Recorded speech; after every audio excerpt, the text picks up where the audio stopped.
शहर के बाहरी इलाके में स्थित सिटी लाइफ अस्पताल में एम्बुलेंस नंबर MH04666 को सब मनहूस मानते थे। यह सिर्फ लोहे का ढांचा नहीं था, बल्कि एक चलता फिरता नर्क था। रात के ठीक 2 बज रहे थे। सन्नाटा इतना गहरा था कि घड़ी की टिक टिक भी हथौड़े की तरह सुनाई दे रही थी। तभी समीर को एक इमरजेंसी कॉल मिली। पहाड़ी रास्ते पर एक भयानक एक्सीडेंट हुआ था। जैसे ही समीर ने एम्बुलेंस का दरवाजा खोला, उसे सड़े हुए मांस और पुराने जमे हुए खून की ऐसी तीखी गंध आई कि उसका दम घुटने लगा। उसने इग्निशन चालू किया तो इंजन की आवाज के साथ साथ पीछे के केबिन से किसी के नाखूनों से चादर फटने की आवाज आई। कौन है वहां? समीर ने पीछे मुड़कर देखा। स्ट्रेचर खाली था, लेकिन उस पर एक गीला लाल धब्बा धीरे धीरे बड़ा हो रहा था, जैसे लोहा खुद खून उगल रहा हो। कैसे? रास्ते में अचानक तापमान इतना गिर गया कि समीर के हाथ स्टीयरिंग पर जमने लगे।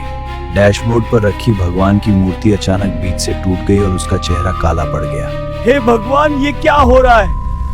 तभी रियर व्यू मिरर में उसे वो दिखा जिसे देखकर किसी का भी दिल बैठ जाए।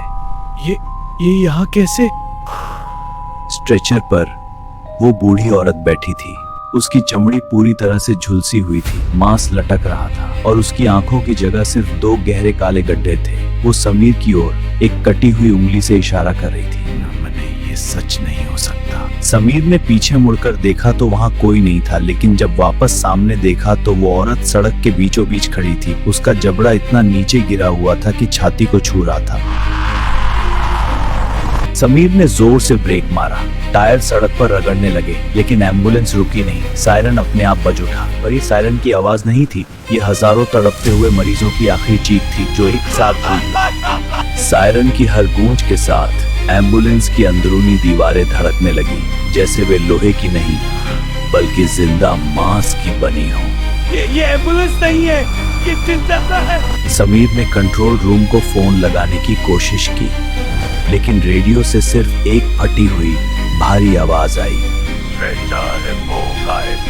और आज का शिकार तो हो। अचानक पीछे का दरवाजा अपने आप खुला और एक अदृश्य झटके समीर को ड्राइवर सीट से खींच लिया।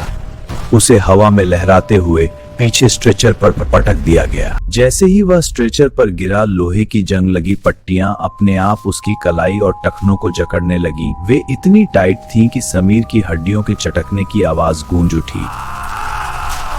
ऊपर से ऑक्सीजन मास्क अपने आप गिरा और समीर के चेहरे पर चिपक गया, लेकिन उसमें हवा नहीं थी।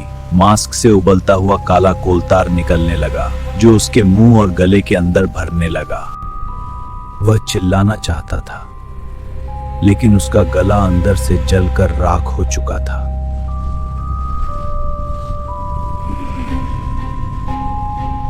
तभी उसे महसूस हुआ कि स्ट्रेचर के नीचे से हजारों बारीक सुइयां निकली और उसकी पीठ की खाल को स्ट्रेचर के साथ सिलने लगी।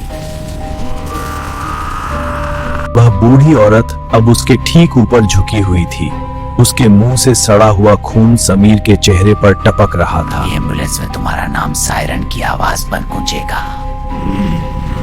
अगली सुबह वह एम्बुलेंस खाई के एकदम किनारे हवा में झूलती हुई मिली। पुलिस ने जब दरवाजा खोला तो अंदर का मंजर देखकर सबसे बहादुर ऑफिसर ने भी उल्टी कर दी। हे भगवान, ये क्या? समीर वहां नहीं था, लेकिन स्ट्रेचर पर इंसानी खाल की एक पूरी परत चिपकी हुई थी, जिसे बड़ी सफाई से उधेड़ा गया था। ये किसी इंसान के साथ ऐसा कैसे? उस खाल पर खून से समीर का नाम और उसकी मौत का समय लिखा था 02:06। ये अभी लिखा गया है। रेडियो अभी भी चालू था, जिसमें से समीर की धीमी से सकती हुई आवाज आ रही थी। मुझे बचा लो, यहाँ बहुत अंधेरा है।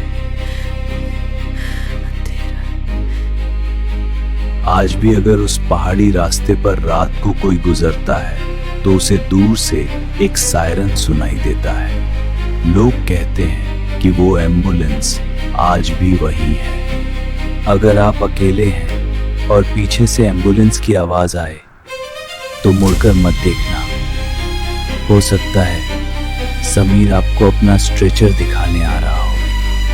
ऐसे ही खौफनाक किस्सों के लिए लाइक करो, शेयर करो और आत्मा कथा को सब्सक्राइब जरूर करें।